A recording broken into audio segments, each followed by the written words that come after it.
విశ్వసించిన వాడికి సువార్త కావాలి, ఎందుకంటే వాడు వృద్ధి చెందాలి కాబట్టి. అసలు ఏం తెలియని వాడికి సువార్త కావాలి.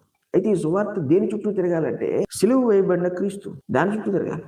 ఈరోజు క్రీస్తునే వద్దనుకుంటున్న సంఘాలు ఉన్నాయి. వాళ్ళేం ప్రకటిస్తారు? వాక్చాతుర్యంతో పరిశుద్ధ గ్రంథాన్ని ప్రకటించాలి.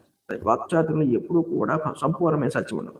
దాన్ని ఉపయోగిస్తున్న వాని యొక్క స్వార్థం అందులో ఖచ్చితంగా ఉంటుంది. ఎందుకు ఈ సిలువ వేయబడిన క్రీస్తుని గురించే ప్రకటించాలి? ఎందుకంటే ఒక పాపిగా ఉన్న మానవుడికి విడుదల అక్కడే ఉంది, ధైర్యం అక్కడే ఉంది, ఆదరణ అక్కడే ఉంది, సహాయం అక్కడే ఉంది, ఆశ్చర్య కార్యాలు అక్కడే ఉన్నాయి, మేళ్ళు అక్కడే ఉన్నాయి, భవిష్యత్తు విషయంలో అభయం అక్కడే ఉంది, నిత్య జీవం అక్కడే ఉన్నాయి. కానీ అవగాహన లోపం ఉంటే క్రీస్తు సిలువ వ్యర్థమైపోతుంటుంది.